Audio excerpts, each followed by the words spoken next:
ನಮಸ್ಕಾರ. ನಮ್ಮ ಕನ್ನಡ ಸೇನೆ ದೇವರಪೇಟೆ ತಾಲೂಕು ಅಧ್ಯಕ್ಷ ಸಂಘದ ಮಾತಾಡೋದು.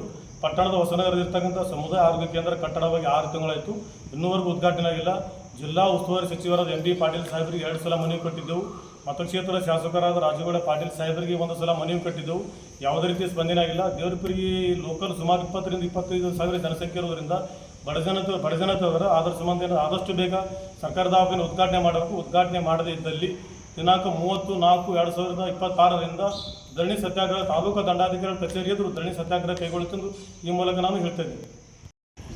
ಇಂದು ದೇವರಪೇಟೆ ತಾಲೂಕಿನ ಸಮುದಾಯ ಆರೋಗ್ಯ ಕೇಂದ್ರ 6 ತಿಂಗಳಾಯಿತು ಇದು ಸಜ್ಜಾಗಿ, ಇನ್ನೂ ಅದರ ಉದ್ಘಾಟನೆ ಆಗಿಲ್ಲ.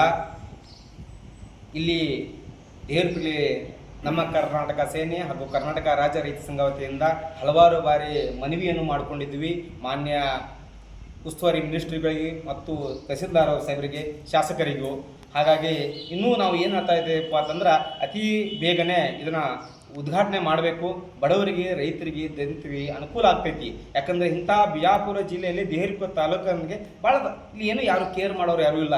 ಮಾನ್ಯ ಶಾಸಕರು ಇದರ ಬಗ್ಗೆ ತುಂಬ ಗಮನ ಸೆಳೆಯಬೇಕು.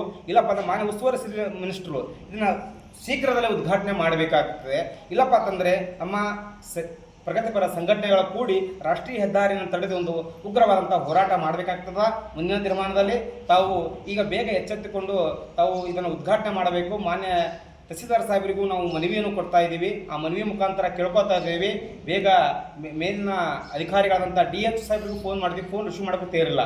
ಅಷ್ಟು ನೆಗ್ಲಿಜೆನ್ಸ್ ಮಾಡ್ತಾ ಇದ್ದಾರೆ. ಹಾಗಾಗಿ ಮೇಲಾಧಿಕಾರಿಗಳಾದಂಥ DH ಆಗಲಿ, DC ಸಾಹೇಬರಾಗಲಿ, CS ಅವರಾಗಲಿ, ಯಾಕಂದ್ರೆ CS ಅವ್ರದ್ದು ಹ್ಯಾಂಡ್ ಓವರ್ ಮಾಡ್ಕೊತಾರೆ ಬಿಲ್ಡಿಂಗ್, ಅವ್ರು ಹ್ಯಾಂಡ್ ಓವರ್ ಮಾಡಿ ಅಂತ ಹೇಳ್ತಾರೆ ಬಿಲ್ಡಿಂಗು. ಅದಕ್ಕೆ CS ಅವರು ಅದು ಹ್ಯಾಂಡ್ ಓವರ್ ಮಾಡಿದ್ದಾರೆ.